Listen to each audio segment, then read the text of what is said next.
اللهم لك الحمد كما أنت أهله وصل على محمد كما أنت أهله وفعل بنا ما أنت أهله فإنك أنت أهل التقوى وأهل المغفرة.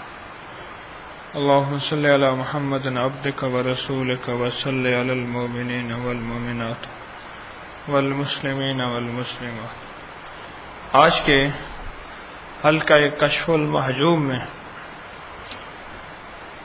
حضرت پیر علی حجویری رحمۃ اللہ تعالی علیہ کیا فرماتے ہیں، ہمارے لیے کیا سبق ہے اور اس سبق میں کیا زندگی ہے، یہ آج انشاءاللہ ہم پڑھیں گے.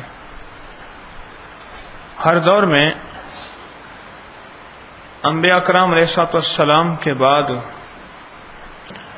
اولیاء صالحین، محدثین، مفسرین، شارحین، ایسے صالحین لوگوں کا ایک گروہ رہا جنہوں نے اللہ جل شانہ کے بندوں کی رہبری کی.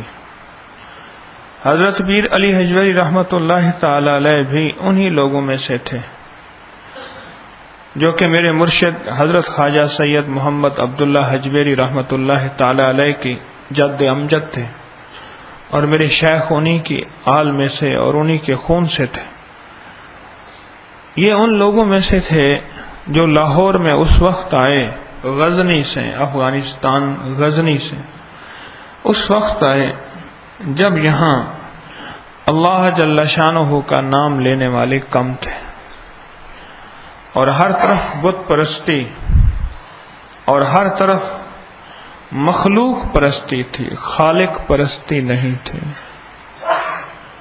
جس دور میں مخلوق پرستی ہو وہ دور ہمیشہ بت پرستی کا ہے، چاہے کہ بت سامنے ہو یا نہ ہو.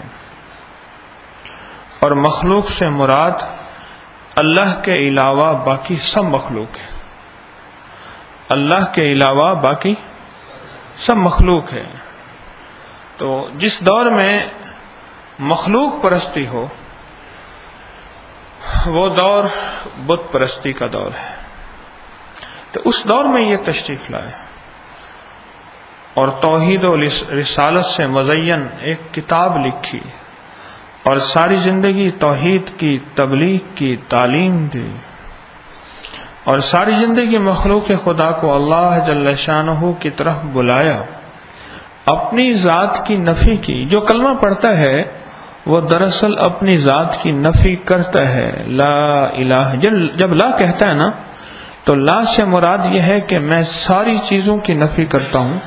سب چیزوں کی نفی آسان ہے، اپنی ذات کی نفی اور حقیقت میں نفی بہت مشکل ہے.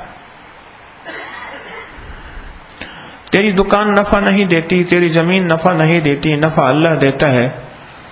اور یہ تو کھانا جو کھا رہا یہ پیٹ نہیں بھرتا، پیٹ اللہ بھرتا ہے. یہ نفی ہے الفاظ کی.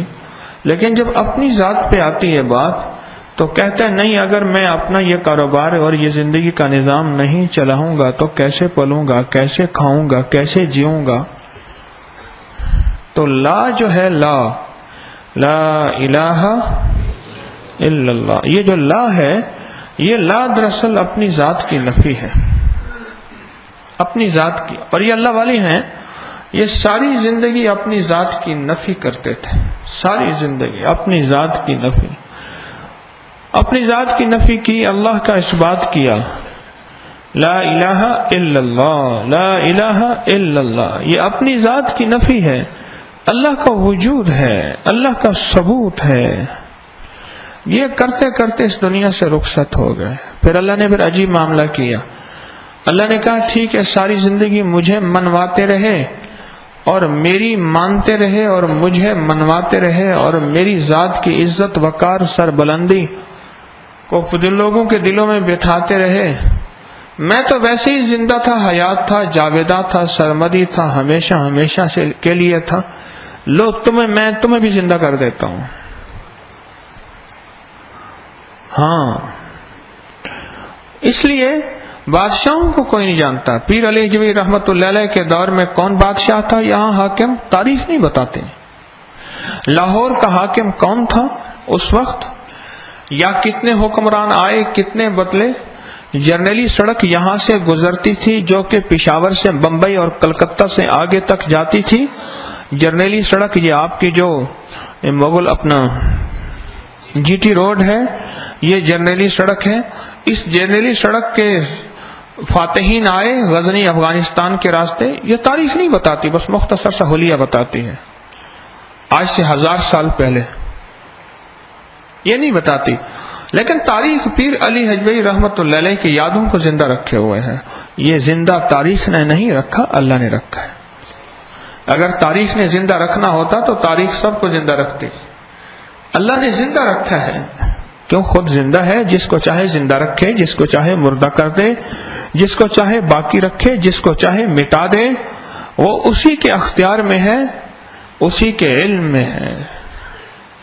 جو آج کے سبق میں حضرت پیر علی حجویری رحمت اللہ علیہ کیا فرماتے ہیں کچھ سن لیں، پھر اس کی میں آپ کو تشریح عرض کرتا ہوں. اہل تصوف کی عادت کو چھوڑ دینا شریعت کی شرط نہیں. صوفیہ جو اس حال میں پشم کا لباس کم پہنتے ہیں اس کی 2 وجوہ ہیں. اس لیے کہ پشم شورناک ہوتی ہے، یعنی جانوروں کے جابے بیٹھنے کی وجہ سے ناپاک، بے جا بیٹھنے کی وجہ سے ناپاک. دوسرا اس لیے کہ بدعتیوں کے ایک گروہ نے پشم کے لباس کو اپنا نشان بنا لیا، اور بدعتیوں کے شعار کے خلاف کرنا بشرطے کہ وہ سنت کے خلاف نہ ہو بہت اچھا ہے، لیکن گدڑی کے پہننے کے سینے میں تکلیف اس لیے جائز رکھتے ہیں کہ ان صوفیاء کے درجہ لوگوں میں بہت بزرگ ہے. ہر شخص نے اپنے آپ کو بظاہر اس کی مانند بنا لیا ہے اور گدڑی پہن لی ہے، اور برے افعال ان سے ظاہر ہوئے ہیں، اور ان صوفیاء کو اپنے مخالفین کی صورت سے رنج ہوتا ہے. اس لیے انہوں نے اپنے لیے ایک لباس تجویز کیا ہے، ان کے سوا کوئی دوسرا شخص اس کو سی نہیں سکتا.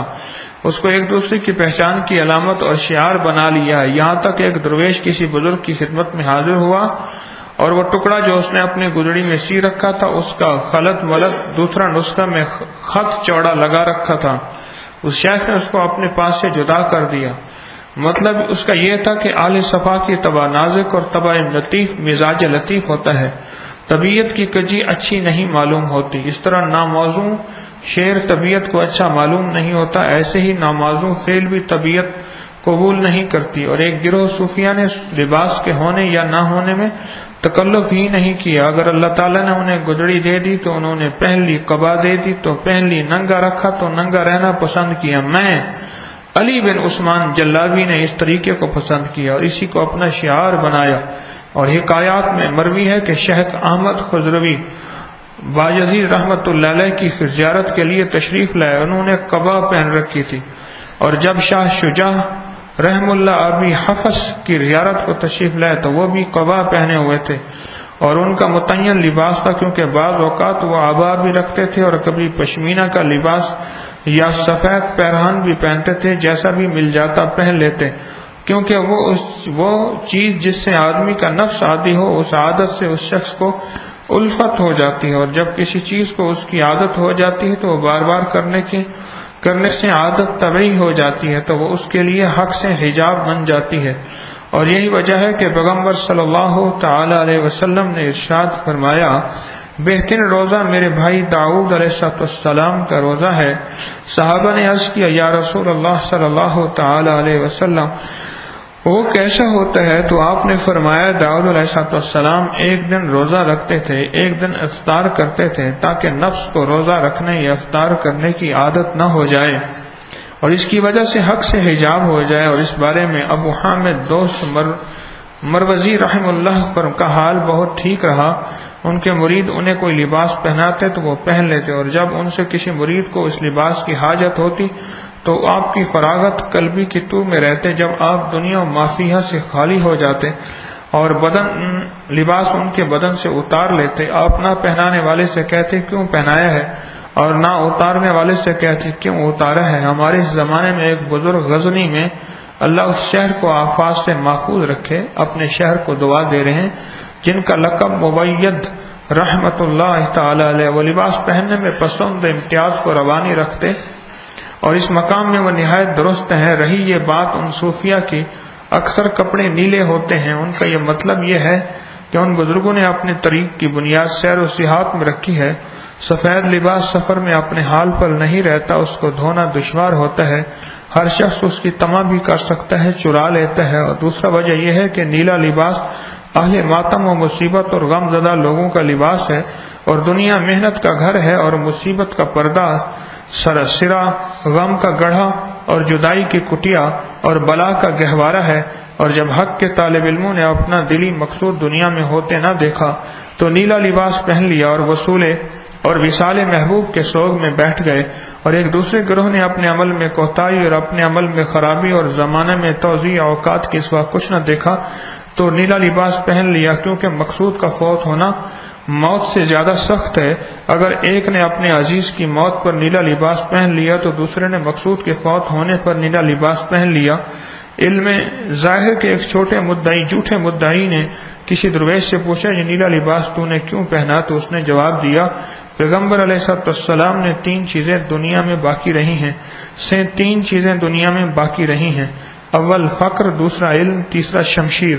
تلوار بادشاہوں کو ملی جنہوں نے اس موقع پر استعمال نہ کیا، اور علماء نے اختیار کیا لیکن فقط کو سیکھنے پر اکتفا کیا اور اس پر عمل نہ کیا، اور فقر فقیروں کے گروہ نے اختیار کیا، اس کو دولت دنیا جمع کرنے کا آلہ بنایا۔ اور حضرت مرتعش رحمۃ اللہ علیہ کی نسبت روایت ہے، آپ بغداد کے کسی محلے سے گزر رہے تھے کہ آپ کو پیاس لگی، ایک دروازے پر پانی مانگا، ایک لڑکی لوٹا لے کر باہر نکلی، اس سے پانی لے کر پی لیا، ناگاہ اس کے چہرے پر نگاہ پڑی تو دل ساقی کے جمال کا شکار ہو گیا، اور بزرگوں کے اس قول کے مطابق کہ میرا سراپا تیرے سراپے میں مشغول ہے، آپ وہیں بیٹھ گئے، یہاں تک کہ گھر والا آیا، آپ نے اس سے فرمایا جناب میرا دل پانی پینے کو بہت چاہتا ہے، مجھے آپ کے گھر سے ایک لڑکی نے پانی پلایا اور میرا دل لے لیا۔ گھر والے نے کہا وہ میری لڑکی ہے، میں اس کو آپ کے نکاح میں دے دیتا ہوں۔ حضرت مرتعش رحم اللہ بڑی خوشی سے گھر میں داخل ہوئے، عقد باندھا۔ صاحب خانہ بغداد کے ایک دولت مند شخص تھے، انہوں نے آپ کو حمام میں بیچ کر عمدہ لباس پہنایا، گدڑی اتار لی۔ جب رات ہوئی تو حضرت مرتعش رحم اللہ نماز کے لیے کھڑے ہوئے تاکہ اوراد مقررہ ادا کریں، ذکر الہی میں مشغول ہوئیں۔ اسی اسناب نے اپنے شور مچا دیا، ہاتھو مرکعی، میری گدڑی لاؤ۔ لوگوں نے پوچھا کیا ہوا؟ فرمایا میرے دل میں غیب سے آئی کہ تو نے ایک نظر ہماری غیر پر ڈالی تو ہم نے نیکی کا لباس اور گدڑی تیرے ظاہر جسم سے اتار لی، اگر تو دوسری دفعہ نظر غیر ڈالے گا تو محبت کا لباس بھی تیری باطن سے اتار لیں گے۔ وہ لباس جس کے پہنے سے اللہ جل شانہ کی رضا جوئی اور اولیاء اللہ سے مناسبت پیدا ہونی ہو تو اس کے حقوق و آداب کا لحاظ کرتے ہوئے اگر تو زندگی بسر کر سکتا ہے تو لائق مبارکباد ہے، ورنہ فقط اپنے دین کی حفاظت کرنی چاہیے۔ اولیاء اللہ کے لباس میں خیانت روا رکھنی چاہیے، کیونکہ حقیقی مسلمان بغیر کسی دوسرے دعوے کے جھوٹے ولی سے بہتر ہے۔ بہرحال گدڑی کا پہننا دو گروہوں کے لیے درست ہے، ایک تو دنیا سے قطع تعلق کرنے والوں کے لیے، دوسرا مشتاقان مولا کے لیے۔ اور مشائخ طریقت کی عادت یوں رہی، جب کوئی مرید دنیاوی تعلقات کو چھوڑ کر ان کی طرف متوجہ ہوتا تو اس کو 3 سال میں 3 باتوں کی تعلیم دیتے، اگر وہ ان بات پر قیام کرتا تو اس کو مریدی کے لیے قبول کر لیتے، ورنہ کہہ دیتے کہ طریقت اس کو قبول نہیں کرتی۔ وہ 3 بات، 1 سال خدمت خلق کرنا، دوسرے سال خدمت حق، اور تیسرے سال اپنے دل کی نگرانی۔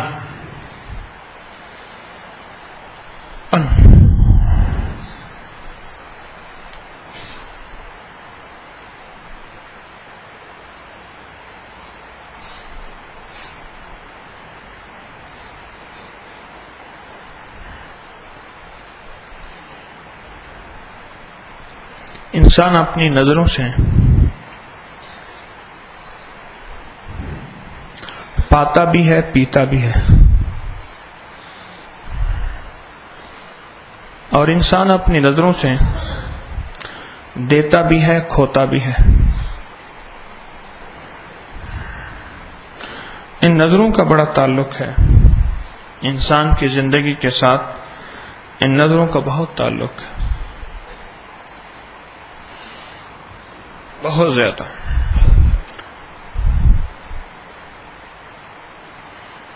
انسان کسی افسردہ چیز کو دیکھ کے افسردہ ہو جاتا ہے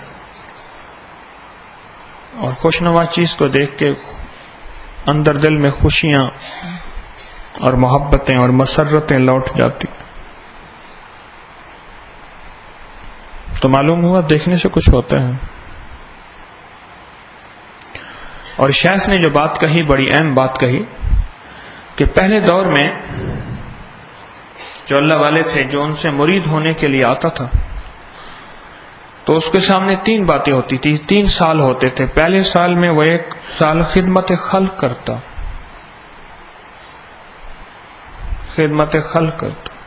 خود میرے حضرت رحمت اللہ علیہ بہت عرصہ تک نئے آنے والے کو قریب بیٹھنے نہیں دیتے تھے. فرماتے تھے بس خدمت کرتے رہو. اچھے خاصے بندے تو بھاگ جاتے تھے. اچھے خاصے بندے بھاگ جاتے تھے. ایک مزاج کی سختی اور سختی بھی بہت زیادہ. دوسرا زیادہ قریب نہیں بیٹھنے دینا. ایک بندہ آیا ہے دور پرے سے, بس شیخ اسے فرماتے ہیں کہ تو خدمت کرتا رہے کرتا رہے کرتا رہے کرتا رہے.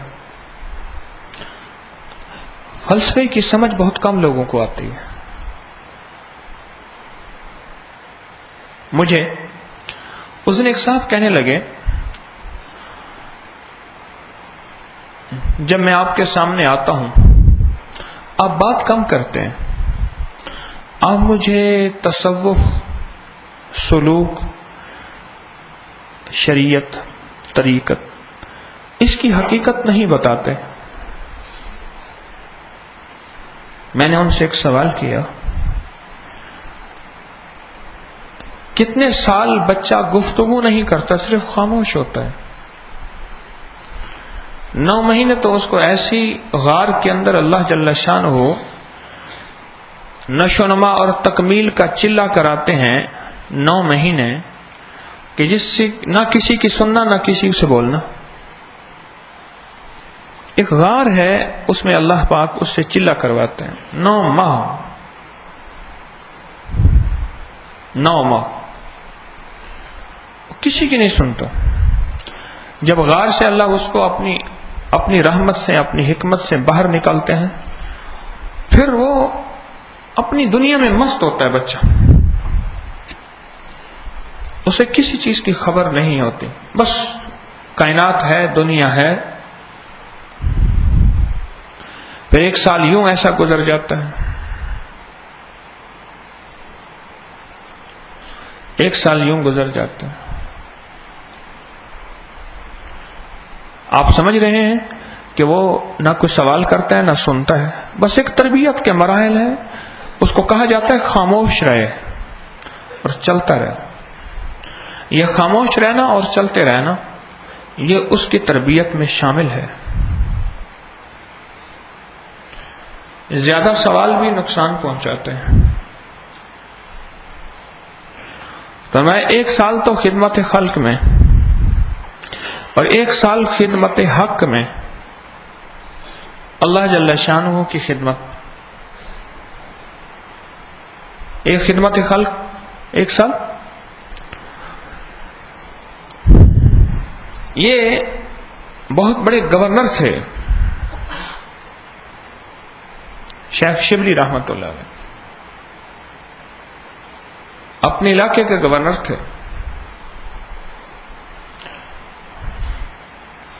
اور یہ کس کی خدمت میں ہے؟ شیخ جنید کی خدمت میں آئے تھے. کیوں بھائی, کسی کو پتا ہے؟ ہاں بھائی, کس کی خدمت میں آئے تھے؟ ہاں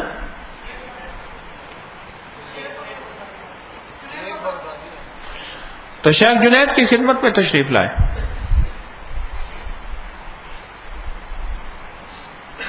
اور وہ بھی آنا بڑا عجیب گزرا. وہ بھی ایک واقعہ ہے.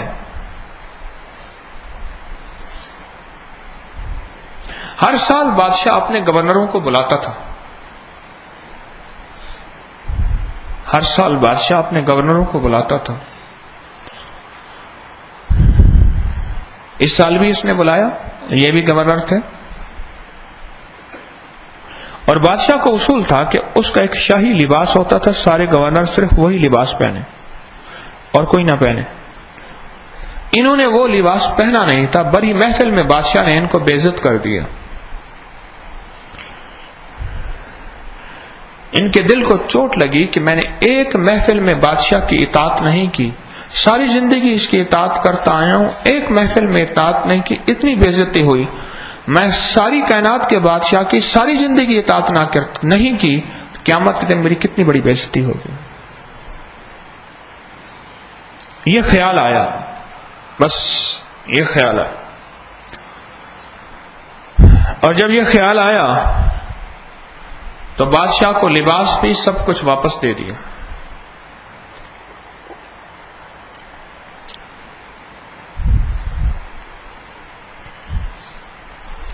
اور فقیری کو اختیار کیا، اور شیخ جنید رحمت اللہ علیہ کا چرچا سنا تھا، بڑے نازک و طبع تھے، ہر چیز کوالٹی کی پہنتے تھے، ہر چیز امپورٹڈ پہنتے تھے، اور ہر چیز امپورٹڈ کھاتے تھے، اور ہر چیز امپورٹڈ رکھتے تھے۔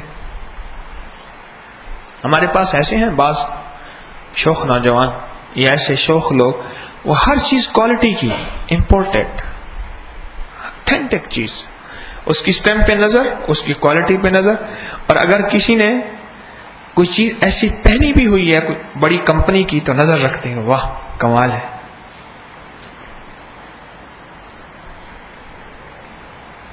کہنے لگے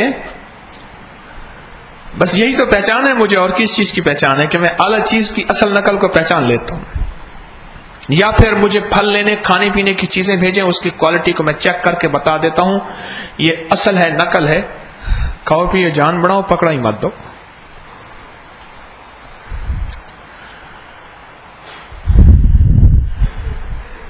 تو شیخ شبلی رحمت اللہ تعالی علیہ جو تھے وہ بہت زبردست کوالٹی اور امپورٹڈ چیز استعمال کرتے تھے، امپورٹڈ چیز بہت زبردست قسم کی، لیکن میرے من میں تھی بڑی چاہتیں، میرے دل میں تھی بڑی لذتیں، مگر اس کی لذت عشق نے سبھی لذتوں کو مٹا دیا، ساری لذتیں ختم، ساری چیزیں ختم، ساری لذتیں ساری چیزیں ختم ہو گئی۔ شیخ نے فرمایا کیونکہ بادشاہت مزاج میں تھی، طبیعت میں بادشاہت تھی، مزاج میں وہ مغل اعظم کا مزاج تھا، موجود تھا اندر۔ تو شیخ نے فرمایا کہ بھئی ایسا ہے، ایک سال نا آپ گندھک بیچیں، سلفر، گندھک کی بڑی بو ہوتی ہے۔ اچھا پھر گندھک میں عجیب چیز بھی ہوتی ہے، اس کے ٹکڑے ہوتے ہیں، تھوڑی سی اکھاڑ بچھاڑو اوپر نیچے رکھو تو اس کا چورا ہو جاتا ہے، ہر بندہ ٹکڑا لیتا ہے چورا لیتا نہیں۔ ایک سال گندھک بیچیں، جس کی ساری زندگی خوشبو میں رچی بسی ہوئی ہو، سوچو جو گلاب کے عرق سے غسل کرتا ہو، جس پانی کے اندر گلاب کا عرق ملا ہوا ہو، اس سے وہ غسل کرتا، اس کے مزاج کی لطافتوں کا کیا کہنا، جس کے جوتے، جس کے کپڑے، جس کی خوشبو، اور اسے بٹھا دیا گندھک بیچنے کے لیے، چل گندھک بیچ، تو کیا اس کی زندگی کا حال ہوگا؟ ایک سال گندھک بیچی، گندھک کا کاروبار کیا، اور گاہکوں کے ساتھ لین دین کیا، اور پھر گاہکوں کی سنی، میں یہ نہیں لوں گا یہ لوں گا، فلاں تو اتنے میں دیتا تو اتنے دیتا، دھوکہ کرتا ہے، فریب کرتا ہے، سنا بہت سنا، اور سننے کے بعد جب ایک سال ہوا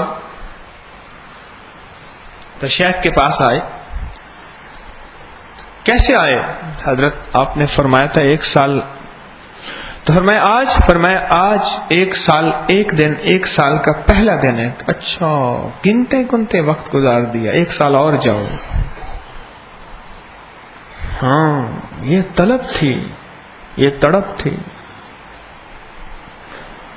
ابھی تو پاؤں پڑ کے اٹھانا پڑتا ہے نیند سے، وہ بھی بڑی دیر بیٹھے بیٹھے بیٹھے بیٹھے. آج میں ایک کلندر سویا ہوا تھا, میں اس کے پاؤں پہ پڑا رہا, بڑی دیر پاؤں دباتا رہا دباتا رہا دباتا رہا, پھر کہتا رہا یا اللہ آدھی نیند ایسی مجھے بھی دے دے. میری نیند تو ایسے ہے ہی نہیں. وہ تو میرا مرشد جب سے مجھے ذمہ داریاں دے کے گیا, نیند اپنی ساتھ لے گیا تھا وہیں بقی میں. پھر دباتے رہا, پاؤں دباتا رہا دباتا رہا دباتا رہا.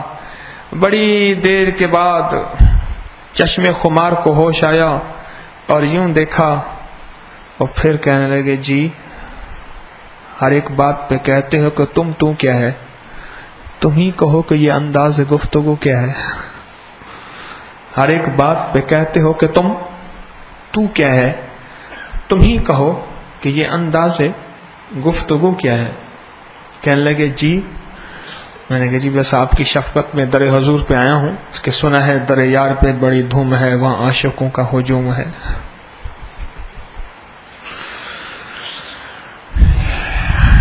کہنے لگے 1 سال پھر جا. اب پھر 1 سال کے لیے گئے. اب جو گئے اب تو فنا ہو گئے اور گندک بیچ رہے. سال سے اوپر گزر گیا. شیخ کو اطلاع تھی کہ آج سال ختم ہونے والا ہے. شیخ جنید رحمت اللہ تعالی علیہ, آج سال ختم ہونے والا ہے. ہو گیا, وہ نہ آئے. بہت سارے دن اوپر گزر گئے. بلوایا کہ سال گزر گیا, کہ پتہ نہیں ہے سال گزر گیا. کہ بس اب کام بن گیا. فرمانے لگے جی آپ نے حکم فرمایا تھا 2 سال گزر گئے, اب تو اللہ اللہ سکھا دے. فرمایا لگتا یہ ہے کہ ابھی تک وہ گورنری کا مزاج باقی ہے, ایسا کریں بغداد کی گلیوں میں بھیک مانگے. اللہ. ایک بات بتاؤں, یہ غرض جو ہے نا, غرض بادشاہ نے کہا کہ کون سی چیز سب سے میٹھی ہے, اس کا جواب چاہیے. مارا پھر رہا, لمبا قصہ ہے, مختصر عرض کروں گا. ایک کسان نے کہا اس کا جواب میں دے سکتا ہوں. 3 دن باقی رہ گئے تھے, چند دن باقی رہ گئے تھے, بادشاہ نے قتل کر دینا تھا وزیر کو. سوال کا اگر جواب نہیں ملتا تو کسان نے کہا کہ میں دے سکتا ہوں. اس نے کہا تیرے بچے جی ہیں. کہنے لگے میرا کتے کا پیالہ ہے, اس میں پانی پینا پڑے گا. یہ میرا کتے کا پیالہ ہے نا سامنے پڑا ہوا, جس میں میرا کتا پانی پیتا ہے, اس میں پانی پینا پڑے گا. اٹھا کے پی گیا. کرے اسی کو غرض کہتے ہیں. پیالہ میٹھا لگا یا کڑوا؟ اس نے کہا میٹھا لگا. غرض میں بندہ سب کچھ کر دیتا ہے. یہ غرض ایسی چیز ہے, وہ دنیا کی ہو یا آخرت کی ہو. ہاں, وہ حب لیلا ہو یا حب مولا ہو, یا لیلا کی محبت ہو یا مولا کی محبت ہو. غرض بڑی عجیب چیز ہے, بڑی عجیب چیز.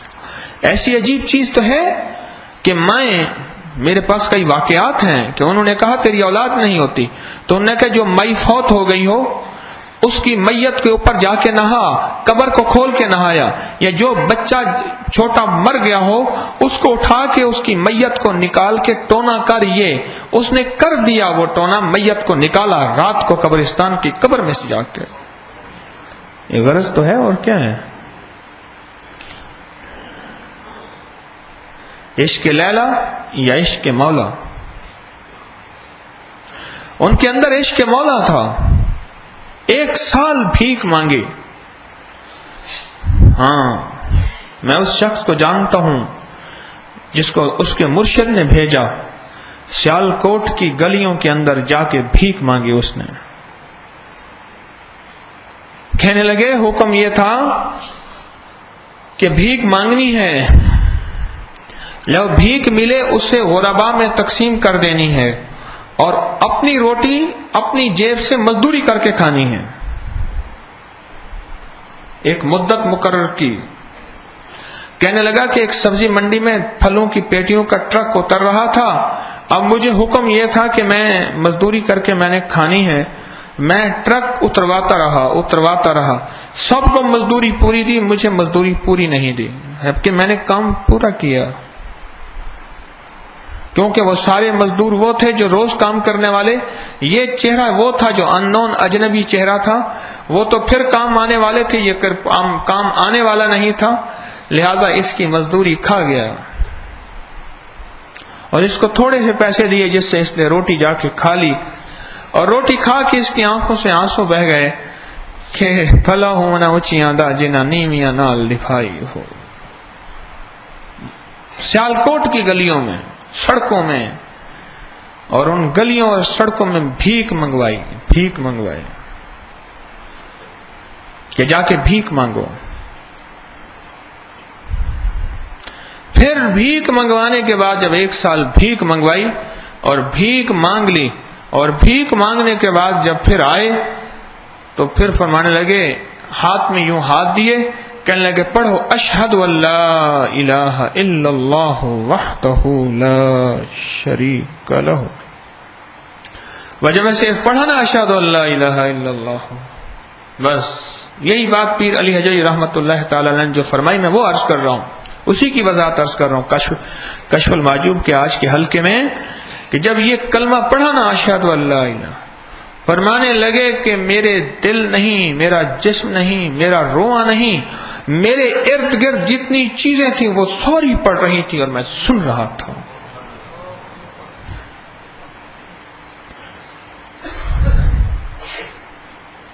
دل کے آئینے میں ہے تصویر یار، آئینہ بنا تو تصویر یار آئی، اور آئینہ بنتا ہے اس وقت جب پہ اس کو رگڑتے جاؤ، رگڑے لگتے پھر وہ آئینہ بن جاتا ہے۔ اور ہماری کوئی ساتھ کا ساتھی تھوڑی سی ناگواری آئے تو ہم کہتے ہیں ہم یا وہ رہے گا یا ہم رہیں گے۔ رگڑا یعنی رگڑا لگتا اس وقت ہے جب ترقی کا وقت ہو، اور ترقی کا وقت آتے وقت امتحان آتا ہے، اس وقت آئینہ بن جاتا ہے۔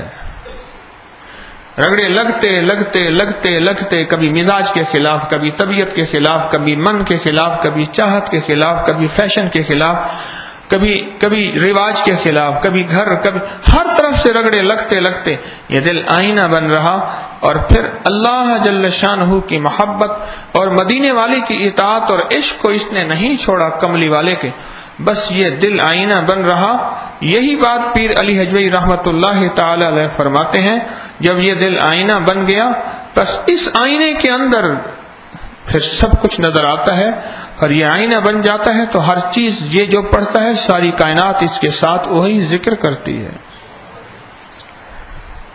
ایک اللہ والے تھے، ایک دفعہ فرماتے تھے الا اللہ، فرماتے تھے الحمدللہ میں نے ابھی 9.25 لاکھ الا اللہ کہہ لیا۔ کہتے تھے حضرت میرے سامنے تو ایک دفعہ الا اللہ فرمایا، فرماتے تھے الحمدللہ میں نے 9.25 لاکھ کہہ دیا۔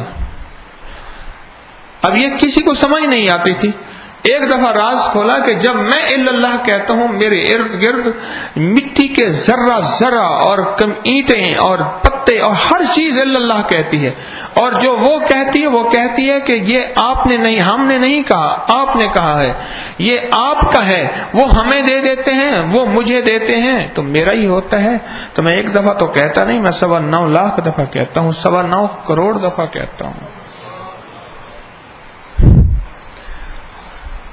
یہی بات پیر علی حجوی رحمت اللہ علیہ تعالی علیہ فرما رہے ہیں آج کہ پہلا سال جو گزارتے ہیں وہ خدمت خلق میں، اور دوسرا سال خدمت حق میں۔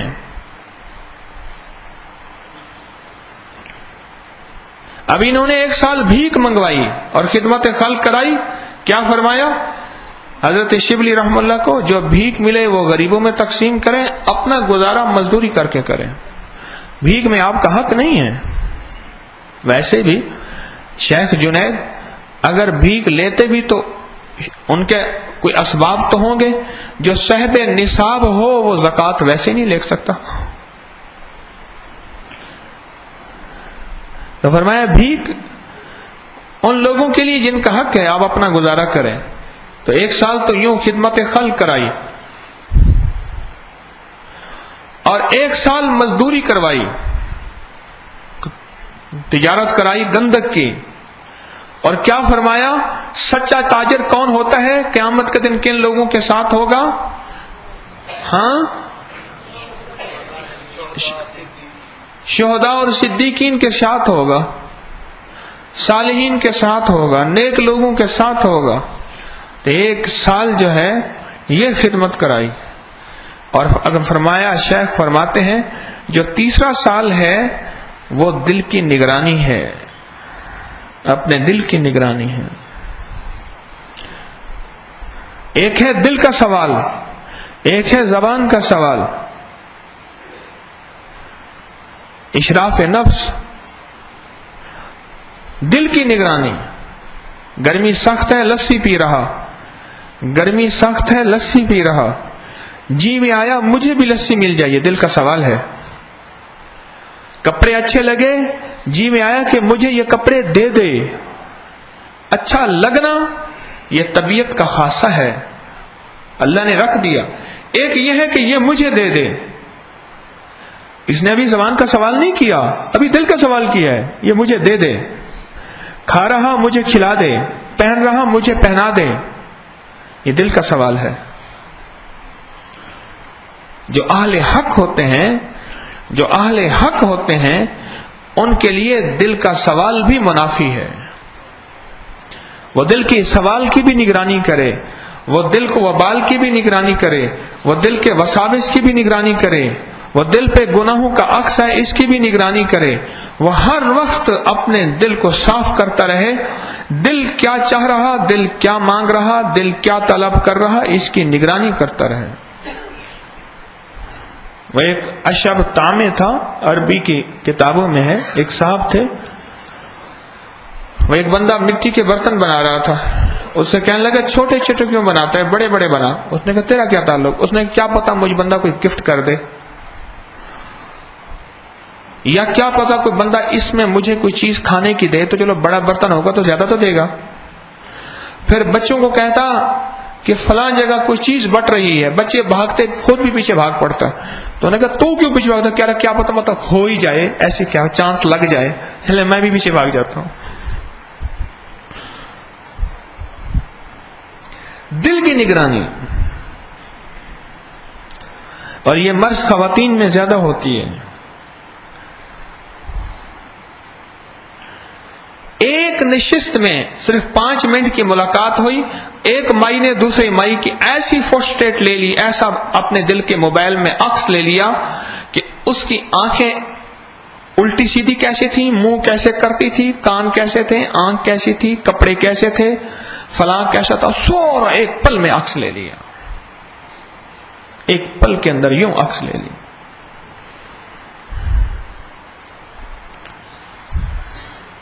تو دل کی نگرانی، یہ بھی پیر علیہ جی رحمت اللہ تعالی علیہ فرماتے ہیں کہ دل کی نگرانی، ہم دل کے نگران بنیں،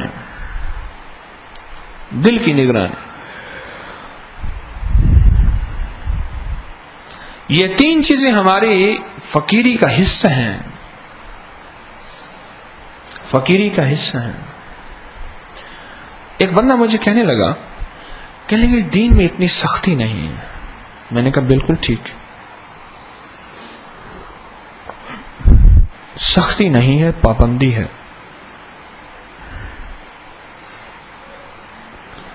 ہم 9ویں جماعت میں پڑھتے تھے، ابھی کالج نہیں گئے تھے، تو ہمارے ایک سر تھے، عبدالرزاق صاحب ان کا نام تھا، وہ ڈنڈا لے کے گیٹ پہ کھڑے ہو جاتے تھے، گیٹ 1 ہوتا تھا، 8 بجے سکول لگتا تھا، 8:03 پہ جو آتا تھا اس کو لائن لگوا دیتے تھے، اس کو سزا ہوتی تھی۔ اب بندہ کہے کہ جناب تعلیم کی دنیا ہے، تعلیم میں اتنی سختی نہیں ہونی چاہیے، انہیں کہ ہاں پابندی ہے۔ آپ کمپیوٹر کو دیکھیں، کمپیوٹر کے اندر ایک بٹن اگر یوں سے یوں ہو جائے، نظام یوں سے یوں ہو جاتا ہے، اور کہاں سے کہاں چلے جاتے ہیں۔ موٹر وے پہ سفر کرتے ہوئے میں نے ایک جگہ، ہم نے موڑ کسی یعنی دوسری لنک روڈ پہ جانا تھا، غلطی سے تھوڑا سا آگے نکل گئے، پھر 40 کلومیٹر کے بعد واپس پلٹے، واپس پلٹنے کے بعد پھر یوں آئے اتنی دیر میں ہمارا پیٹرول ختم ہو گیا. گاڑی کی سی این جی تھی نہیں، پیٹرول گاڑی تھی. پھر اللہ کی طرف سے اعمال کرنے شروع کیے، اعمال کی برکت سے واپس آئے. یعنی تھوڑا سا یوں چکے جو کہ پابندی کرنی تھی ہمیں مڑنے کی، ہم نے وہ پابندی نہیں کی. اور پابندی جب نہیں کی، چالان کرنے والے سے کہے کہ جناب دین میں آپ کی موٹر وے پہ سختی بہت ہے، آپ نے 120 لکھا ہوا ہے 130 ہو گیا. دنیا کے سارے نظام کو کہتے ہیں قانون ہے، اور جو اللہ کا نظام آتا ہے شیطان اندر کا کہتا ہے سختی ہے. سارے قانون جتنے بھی دنیا کے آتے ہیں اس کو تو قانون کہتے ہیں. کہتے ہیں قانون کی پابندی ہر شہری کا حق ہے، ہر شہری کی ذمہ داری ہے. اور اگر وہ قانون ہماری ایمان کی زندگی میں، اعمال کی زندگی میں اللہ جل شانہ کے احکامات کے طریقے میں آ جائے تو اس کو سختی کہتے ہیں. تو حضرت پیر علی حجوی رحمۃ اللہ تعالی علیہ نے جو بات ہمیں آج بتانی چاہیے وہ یہ ہے کہ ایک تو اپنے ظاہر کی حفاظت کرنی ہے. کہ شیخ نے پانی پینا چاہا، شیخ مرتعش رحم اللہ، اور پانی پیتے ہی نظر پڑی تو اس نے کہا ٹھیک ہے میں آپ کی اللہ والے ہیں شادی کر دیتا ہوں. اب شادی ہو گئی تو ابھی رخصتی نہیں ہوئی، تو نماز کے لیے کھڑے ہوئے تو ایک وقت میں آیا کہ ایک نظر آپ نے ڈالی تھی، ہم نے فقیری کا لباس چھین لیا، شاہی لباس دے دیا. اور اگر دوسری نظر ڈالی تو ہم اندر کا لباس بھی لے لیں گے، ابھی تو باہر کا لباس چھینا ہے. اس پہ ایک باریک نقطہ عرض کرو. جو شخص جس کو اللہ جل شانہ نے مدینے والے کا لباس دیا ہے ظاہر کا، اگر اس سے وہ لباس تھوڑا سا اوپر نیچے ہو رہا تو سمجھ لے کہ کوئی مجھ سے غلطی ہوئی ہے، باہر کا لباس میرا چھن رہا ہے، کہیں اندر کا نہ چھن جائے. اور اندر کا لباس کیا ہوتا ہے؟ کہیں ایسا نہ ہو کہ میں مرتد نہ ہو جاؤں. مامون کے زمانے میں ایک مفتی تھے بہت بڑے، وہ کیا کرتے؟ وہ کیا ایک ہیلا کرتے. وہ ہیلا یہ کرتے، سال مال بادشاہ کی قربت میں رہ کے بہت مالدار ہو گئے، بہت مالدار. اور جب بندہ مالدار زیادہ ہو جاتا ہے تو اس کو جو سب سے زیادہ چیز کھاتی ہے، اگر دیندار ہے تو وہ زکوٰۃ کھاتی ہے، اس کو زکوٰۃ کے اوپر بوجھ ہوتا ہے اگر وہ زکوٰۃ دینے والا ہوتا ہے.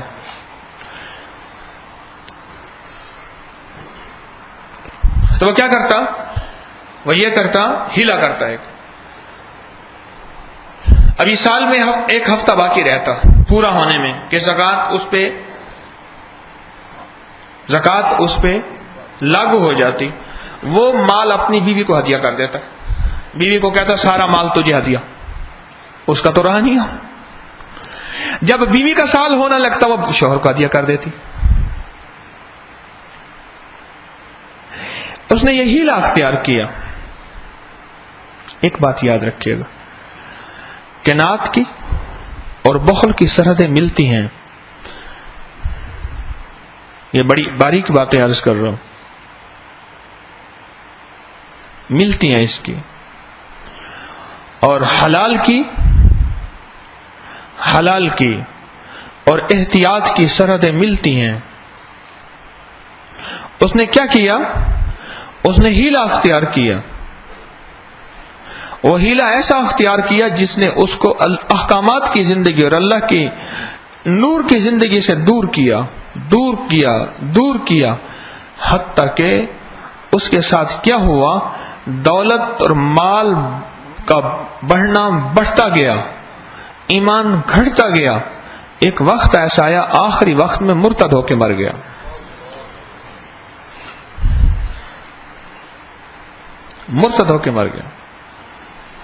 سنو، علم ہو اور کسی اللہ والے کے ساتھ تعلق اور رابطہ نہ ہو اور کسی اللہ والے کے ہاتھ میں ہاتھ نہ ہو اور ہاتھ بھی پورا ہو، فی السلم کافہ، ادخلوا فی السلم، آؤ تو پورے آؤ، آدھے ادھر، وہ بھی خوش ہم بھی خوش، فی السلم کافہ.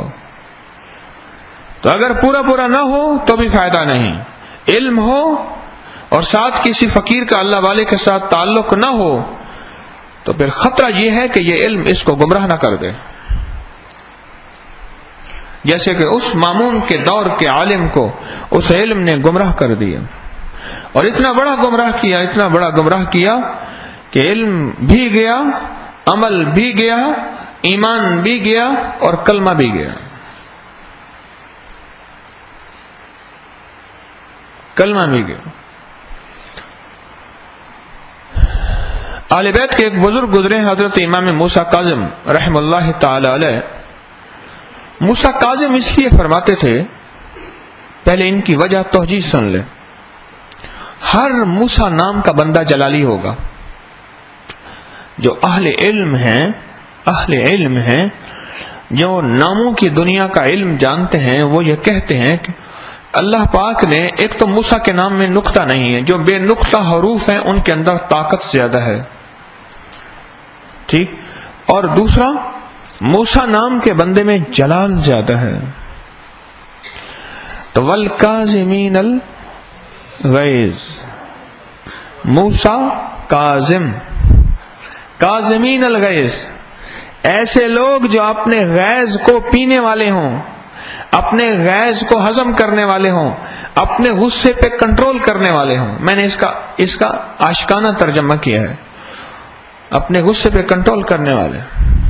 اللہ جل شانہ نے اس درویش کو، اہل بیت کے ان شہنشاہ کو ایسا حلم دیا تھا کہ لوگوں نے ان کو کاظم کہنا شروع کر دیا، کہ نام موسیٰ لیکن حلم ایسا اور کمال ایسا۔ تو شیخ حضرت موسیٰ کاظم رحم اللہ تعالی علیہ کے پاس ایک شخص آتا جاتا تھا، حضرت کی خدمت میں محبت کرتا تھا، پیار کرتا تھا۔ تو شیخ نے اس سے فرمایا میرے پاس زیادہ نہ آیا کر، حضرت میں تو آپ سے محبت کرتا ہوں۔ فرمایا اگر زیادہ آئے گا یہ محبت خود ختم ہو جائے گی، کیونکہ زیادہ آنے سے دو چیزیں ہوتی ہیں، یا عظمت بڑھ جاتی ہے یا عظمت ختم ہو جاتی ہے، یا عظمت بڑھ جاتی ہے یا کیا ہوتی ہے، ختم ہو جاتی ہے۔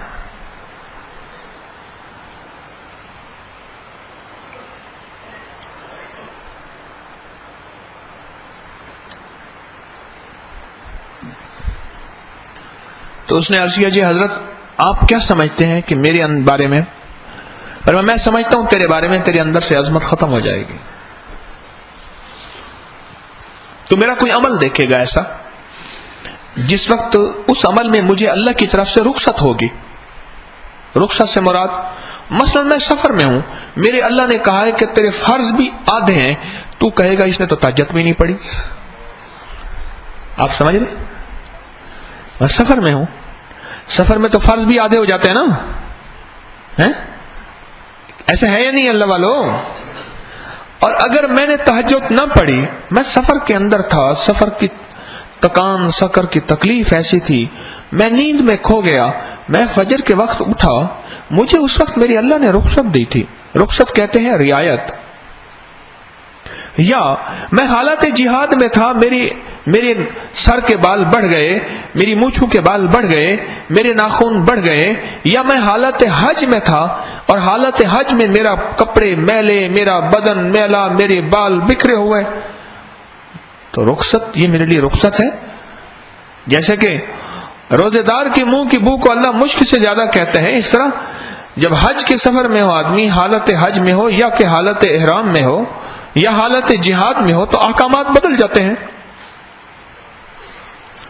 میرے اللہ نے مجھے رخصت دی ہوگی، غور سے سنیے گا، اور تو کہے گا کہ یہ چیز جو ہے یہ تو حلال حرام ہے، اتنے بڑے شیخ ہو کہ ان باتوں پہ عمل نہیں کر رہے، تو تیرے دل میں میرے لیے عظمت رہے گی یا ختم ہو جائے گی؟ کہنے لگا جی ختم ہو جائے گی، پر میں اس کی وجہ تیری جہالت ہوگی، تو علم کو نہیں سمجھتا، لہذا تیرا زیادہ آنا جانا بہتر نہیں، نہ آیا کر میرے پاس۔ حضرت امام موسیٰ کاظم رحم اللہ تعالی علیہ نے فرمایا کہ تیرا زیادہ آنا جانا تیرے لیے اچھا نہیں ہے، نہ آیا کر۔ مجھے اس دن ایک صاحب کہنے لگے اس کو سفر میں ساتھ لے جائیں. میں نے کہا یہیں آنا جانا ہی ختم کر دے گا, رہنے دے ابھی اس کو یہیں. میں سفر میں جا رہا تھا, کہنے لگے اس کو ساتھ لے جائیں. میں نے کہا یہیں آنا جانا ہی ختم کر دے گا. مدینہ کے سفر میں تھے ہم, ہمارے میرے ساتھی ہیں راشد شمشی صاحب, اللہ جزاک خیر دے, وہ ساتھ تھے, ہم تھے عمرے کے سفر میں, غالباً 2000 کی بات ہے. باب عبدالعزیز میں ہم داخل ہوئے ہیں, ابھی حالت احرام میں ہیں, یعنی ابھی پہنچے ہیں مکہ مکرمہ میں, ایک جگہ سامان رکھا ہے, ہم نے عمرہ کرنا ہے. ایک صاحب تازہ میرے پاس آئے, ہمارے ایک دوست ہیں حافظ عمران صاحب, وہ ان کے دوست تھے. وہ کہنے لگے جی ان کو بھی ساتھ عمرے پہ لے جائیں. حضرت میں آپ کے ساتھ سفر کرنا چاہتا ہوں, عمرے پہ جانا چاہتا ہوں. میں نے ساتھی سے کہا اس کو میرے ساتھ نہ بھیجو. کہنے لگے جی بس شفقت فرمائیں. ٹھیک ہے, چپ کر گیا, میں ساتھ چلا. ہم گئے, ایک واقعہ ہوا دروازے پہ جو اس کی سمجھ میں نہ آیا. کوئی اور مخلوق کا واقعہ تھا, وہ بھی شاید ساتھ چل گئے ہوں گے, ہمیں علم نہیں. وہ واقعہ ہوا ایسا جو اس کی عقل میں نہ آیا, سمجھ میں نہ آیا. اچانک پوچھنے لگا یہ کیا ہوا. میں نے کہا بتائیں کیا ہوا. بس ٹھیک ہے آپ چلیں اپنا سفر کریں, اللہ کا گھر ہے, ہر قسم کی مخلوق کا آنا جانا ہوتا ہوگا, ہم اپنا سفر کریں, ان چیزوں پہ توجہ نہ دیں. اس نے عمرہ کر لیا. چند دن ہم مکہ مکرمہ میں رہے. مکہ مکرمہ میں رہنے کے بعد جب مدینہ منورہ پہنچے تو بار بار سوال کرے وہ کیا تھا. اب اس کو اس کے سوال کی سمجھ آ ہی کیسے سکتی تھی. ماں کے پیٹ میں بچے نے بڑے بڑے سمندر اور دریائی نہیں دیکھے, ٹھیک ہے, اس نے تو ماں کا پیٹ دیکھا ہے, اس نے دنیا وہی دیکھی ہے نا جو اس کو سامنے ہے. اب اس کو اگر دکھائیں کہ بڑا سمندر ہوگا, سمندر میں بڑی مچھلیاں ہیں, اتنی بڑی بڑی مچھلیاں ہیں جو جہاز کو ٹکر مارے, جہاز کو ٹکڑ ٹکڑ کر دیں, پتھر کی چٹانوں کو پاش کر دیں, اتنی بڑی بڑی مچھلیاں ہیں, ٹنوں وزن ان کا مچھلا ہے, ویل مچھلی وغیرہ وغیرہ, اس سے بڑی کائنات پڑی ہے. تو وہ کہے گا یہ جھوٹ ہے, کیسی باتیں کرتا ہے تو, ہے نا. 28 صفوں کا میں آج خط پڑھ رہا تھا کل, 28 صفوں کا. ایک پروفیسر ہے کالج کے, ان کا بیٹا ہے پولیس آفیسر ہے, اس کا ایک خط تھا 28 صفوں کا. اگر میں سنا دوں نا آپ کی عقل پاگل ہو جائے گی, آپ کہیں گے پھر یہ جنات کا پیدائشی دوست جو کالم چل رہا ہے یہ صحیح ہے. میرا جی چاہتا ہے اسی درس میں سناؤں میں آپ کو. 28 صفوں کا وہ خط ہے. رات وہ میرے پاس آیا احمد دینے کے لیے, میں نے کہا احمد یہ بیٹھ کے پڑھ. احمد پڑھتا گیا, پاگل ہوتا گیا. 100 خط میں نے اس کو پڑھایا, اس کا دماغ گھوم گیا. اب میں اس کو کیا جسٹیفیکیشن دوں اس کی. آخر کار واپس آ گیا, کہنے لگے جی بس میں آپ کے ساتھ سفر نہیں کر سکتا. میں ٹھیک ہے آپ تشریف لے جائیں. اور اس کو واپس بھیج دیا. کائنات کا راز کوئی اس پہ کھل گیا تھا, برداشت کر نہ سکا, یہاں آیا مر گیا, فوت ہو گیا. وہ ایک انوکھا اور نظام ہے, وہ بھی کسی کی سمجھ میں نہ آ سکے. تو یہ پیر علی اجوئی رحمت اللہ تعالی علیہ نے آج کے سبق میں ہمیں جو سبق دیا ہے وہ یہ دیا ہے, اس نظر کی بھی حفاظت کرنی ہے, یعنی ظاہر کی بھی حفاظت کرنی ہے اور باطن کی بھی حفاظت کرنی ہے. اور اگر اللہ پاک کوئی طریقت کا راستہ اللہ پاک کوئی طریقت کے راستے کو ہمارے لیے کھول دے یا ہم اختیار کر لیں تو جلدی نہیں کرنی. انہوں نے تو 3 سال رکھے ہیں. پہلا سال حقوق اللہ کے لیے, دوسرا سال حقوق العباد کے لیے, ایسے مخلوق کی خدمت کے لیے, اور دوسرا حق کی خدمت کے لیے, اللہ کی خدمت کے لیے, اور تیسرا سال دل کی نگرانی کے لیے. پھر تو اگلا قدم اٹھا کہ ہاں میں نے راہ سلوک پہ سفر کیسے کرنا ہے. تو اس لیے میری درخواست یہ ہے, اللہ جل شانہ نے ان راہوں پہ چلایا ہے صبر کے ساتھ, حوصلے کے ساتھ. دل کی گارنٹیاں, دل کی کسوٹیاں, دل کے تجربے اور دل کے وسوسوں کو جگہ نہ دے. ہمت, حوصلہ, صبر اور استقامت کے ساتھ بس چلتے جائیں. موڑ آئیں گے, کبھی ناگواریوں کے, کبھی بدگمانیوں کے, کبھی شک کے, کبھی شبہ کے, کبھی وسوسے کے. یہ موڑ آئیں گے. کبھی کہے گا میری تو توہین ہو گئی, میں درس میں آ رہا تھا، جمعرات کو آتا ہوں نا، ایک صاحب یہاں موٹر سائیکلوں کے ساتھ کھڑے تھے، میں اس وقت کچھ پڑھتا ہوا آ رہا ہوتا ہوں، اللہ سے مانگتا ہوں یا اللہ کچھ جو خیر ہو دل میں سجھا دے. میں لوگوں کو مصافحہ کرنا، لوگ بڑھ بڑھ کے ملنا چاہتے ہیں، کوشش کرتا ہوں میں نام بات کروں. میں پڑھتا ہوا آ رہا تھا، کچھ اللہ سے مانگتا ہوا، اللہ کے سامنے عرض کرتا ہوا پڑھتا ہوا آ رہا تھا. گھر سے نکلا، کچھ مسنون دعائیں، کچھ اعمال، بس یہی کچھ ہے، اللہ جو دل میں ڈال دے. انہوں نے آگے بڑھ کے گلے ملنا چاہا، مجھے روکنا چاہا، ان کی محبت تھی یقیناً. میں ویسا رسپانس نہ دے سکا، مجھے آنے میں جلدی تھی. اچھا ویسے اگر میں مصافحہ کرنے کے لیے رک جاتا تو پیچھے تو بہت سی لائن آ رہی تھی، تو میں مصافحہ ہی کرتا رہ جاتا. دیکھیں نا، ہر حال کا ایک امر ہوتا ہے، ہر حال کا ایک حکم ہوتا ہے. اللہ کہتا ہے اب سجدے کا حکم ہے سجدہ دے، اب نماز کا حکم ہے نماز پڑھ، بیت اللہ کا حکم ہے بیت اللہ میں جا، اب بیت الخلاء کی حاجت تو بیت الخلاء میں جا. ہر حال کا ایک حکم ہے. میں مصافحہ کے لیے بھی اپنے ہاتھ پھیلاتا ہوں، مصافحہ کرتا ہوں، اور ہر مصافحہ کرنے والے کے لیے اللہ سے یہ کہتا ہوں کہ اللہ اس کے سعادت مند ہاتھ میرے ہاتھ میں آئے ہیں، میرے ہاتھوں کو جہنم کی آگ سے بچا دے. میں تو ہر ہاتھ میں جب ہاتھ میرے آتا ہے، میں تو ہر ہاتھ سے اپنے لیے نجات کا سامان کرتا ہوں کہ مولا اس کے پرخلوص ہاتھ میرے ہاتھوں میں آئے ہیں، ان کے ہاتھوں کی برکت سے میرے ہاتھوں کو خیر کی طرف لوٹا دے. انہوں نے کسی سے کہہ دیا کہ جو ہے متکبر ہے، تکبر ہے، ان کو کسی کی بات کا جواب نہیں دیتے، اتنے سارے لوگ جمع ہو گئے ہیں، اب ان کو ہماری کیا ضرورت ہے. خرد کا نام جنوں کا خرد، جو چاہے آپ کا حسن کرشمہ ساز کرے، اور یہ کہہ دیا. اب میں کیا اس کا جواب دوں؟ تو دل کی نگرانی بھی کرنی ہے. ناگواریاں آئیں گی، بعضوں کا طبیعتوں کا توڑ پھوڑ ہوگا، مزاجوں کا اکھاڑ پچھاڑ ہوگا، تو اس پہ دل کی نگرانی بھی کرنی ہے.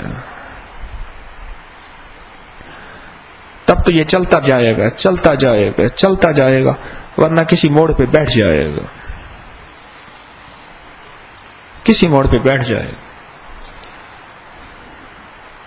ورنہ کسی موڑ پہ لٹ جائے گا، لوٹ جائے گا، ٹوٹ جائے گا، قافلے سے جدا ہو جائے گا.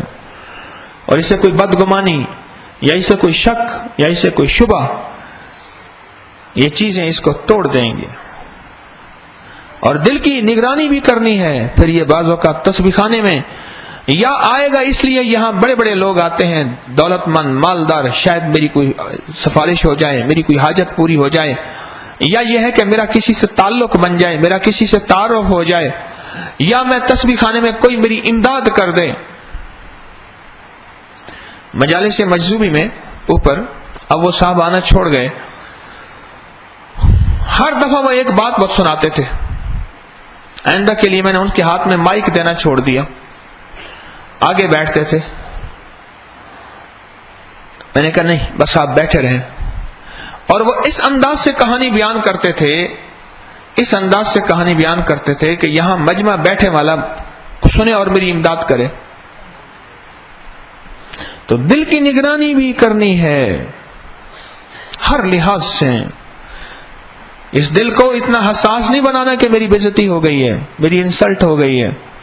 اس دل کو اللہ سے مانگنے والا بنانا ہے. اس دل کو یہ نہیں بنانا کہ کوئی میری امداد کر دے، کوئی میری جیب میں پیسے ڈال دے. اس دل کی نگرانی کرنی ہے. زبان کے سوال سے بھی بچنا ہے اور دل کے سوال سے بھی بچنا ہے. اور اللہ سے سوال، اللہ کا سوالی بننا ہے، اور اللہ سے مانگنے والا بننا ہے، اور اللہ کے سامنے محتاج بننا ہے، اور اللہ کے سامنے بھکاری بننا ہے. یہ دل کی نگرانی ہے. یہ آج کا ہمارا سبق ہے حلقہ کشف المحجوب کا، میرا بھی آپ کا بھی. یہ میرا بھی سبق ہے، آپ کا بھی سبق ہے. ٹھیک ہے نا؟ سبحان اللہ بحمدہ، سبحانک اللہم وبحمدک، اشہد ان لا الہ الا استغفر اللہ رب اغفر وارحم وانت خیر الراحمین.